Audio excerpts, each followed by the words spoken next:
Hello my dear friend, welcome to my YouTube channel Bareilly maths point में आपका स्वागत है। तो जैसा कि हमारा अनसॉल्व चल रहा था सेट नंबर 1 जो कि कंप्लीट हो चुका है।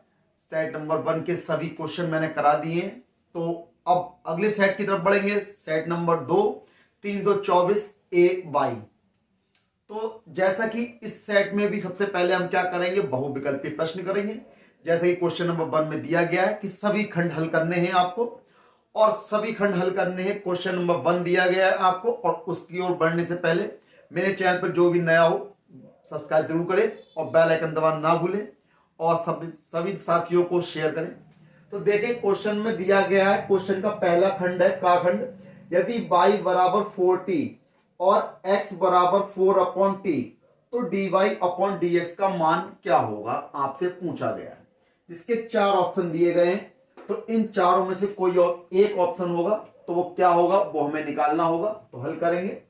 तो जैसा कि मैं सॉल्यूशन में कर लेता हूं इसको, क्योंकि बिना हल करे आपको टिक नहीं करना है, क्योंकि एक एक नंबर आपको मेहनत से जुटाना है, एक तुक्का नहीं लगाना। तो जैसा कि आपको दिया गया है y बराबर 4t और आपको दिया गया है x बराबर 4/t, तो मैं इसका कर देता हूं अवकलन differential with respect to T.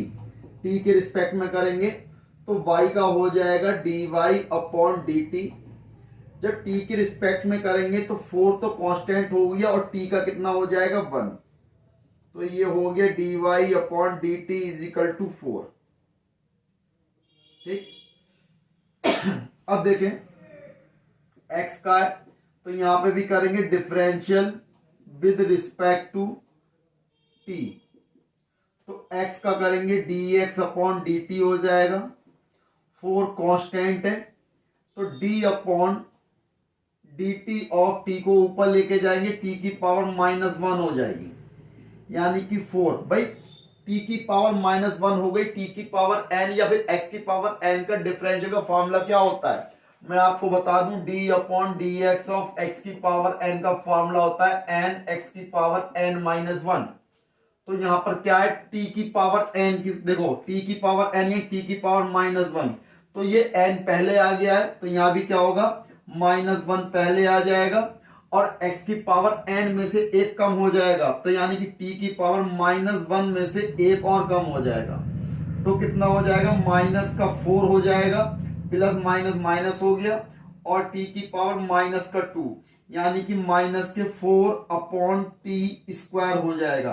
तो ये क्या है, dx/dt है,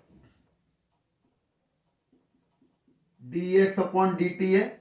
dx/dt की वैल्यू कितनी आ गई, -4/t² आ गया। लेकिन हमें तो क्या चाहिए, dy/dx चाहिए, तो dy/dx बराबर क्या होगा, dy/dt इंटू dt/dx, क्योंकि dt से dt कैंसिल यानी कि dy/ds बचेगा। इस प्रकार लिख सकते हैं। तो dy/dt की वैल्यू कितनी है, 4 लगा दी हमने, इंटू dt/dx, लेकिन हमारे पास तो dx/dt है, तो हम इसको उल्टा कर देंगे, तो क्या हो जाएगा dt/dx हो जाएगा, उल्टा करेंगे तो -t² हो जाएगा। 4 से 4 कैंसिल हो गया, क्या आ गया -t², यानी कि dy/dx बराबर क्या हो गया -t², यानी कि ऑप्शन नंबर ए जो कि इसका बिल्कुल सही आंसर होगा। इस प्रकार आपका 1 नंबर पक्का हो जाएगा। ठीक है, तो इसका कौन सा होगा, ऑप्शन नंबर ए जो इसका सही आंसर है, यानी dy/dx बराबर -t²। तो देखिए अब बढ़ते हैं इसके खा खंड की तरफ। तो जैसा कि दिया है, यदि a बराबर 0 1 1 0 तथा b बराबर दिया हुआ है, तब आपको ba होगा, ba क्या होगा, ba फाइंड करना है, यानी कि आपको b की a से गुणा कर देनी है। तो भाई ये देखो, ये आव्यूह का क्वेश्चन है 1 नंबर का, तो इसके लिए हम क्या करेंगे, b की a से गुणा करेंगे। तो सबसे पहले मैं क्या करता हूं इसमें, तो सबसे पहले आपके पास a दिया गया है, b दिया गया है, तो मैंने क्या करा, b की वैल्यू, क्योंकि भाई सबसे पहले आप क्या करो, a और b की वैल्यू नोट कर लो। तो a बराबर कितना दिया गया है 0 1 1 0, और b बराबर आपको कितना दिया गया है 1 0 0 -1।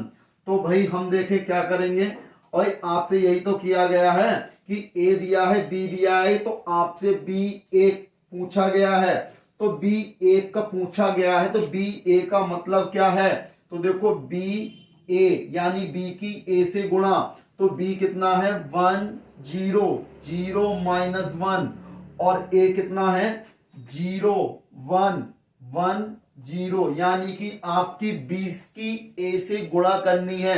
बी की गुणा जब आप ए से करेंगे तो भाई आपको पता है पंक्तियों की गुणा स्तंभों से होगी, तो रो की इंटू कॉलम से, इसको उठा के ऐसे रख दिया, 1 की 0 से गुणा हो गई, कितना हो जाएगा 0, 0 की 1 से गुणा हो जाएगी, कितना हो जाएगा 0, तो ये क्या हो गया 0 + 0। अब इसको उठा के इसके ऊपर रखोगे, 1 की 1 से गुणा हो जाएगी 1 हो जाएगा, 0 की 0 से गुणा हो जाएगी 0 हो जाएगा। अब इसकी गुणा इससे करेंगे तो 0 की 0 से हो गई 0 हो गया, -1 की 1 से हो जाएगी -1 हो जाएगा। और जब इसकी इससे करेंगे तो 0 की 1 से करी 0 हो गया, -1 की 0 से करोगे तो भैया 0 हो जाएगा। तो माइनस का 0 या प्लस का 0 बात एक ही है।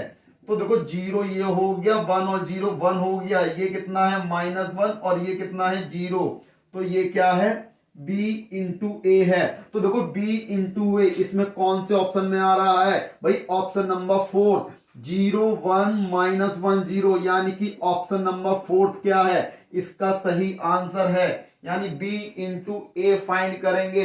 जबकि आपको a बराबर दिया है b बराबर दिया है, तो b a पूछा है, तो मैंने क्या करा a को नोट किया b को नोट किया, तो क्या करा मैंने b a फाइंड किया, यानी b की a से गुणा, b को लिखा a को लिखा, दोनों की इंटू कर दी, यानी रो की इंटू कॉलम से कर दिया। सॉल्व करने पे कितना आया, ऑप्शन नंबर 4 इसका जो सही आंसर है, बिल्कुल सही आंसर है ऑप्शन नंबर 4। देखिए अब बढ़ते हैं इसके अगले खंड की तरफ, घा खंड की तरफ।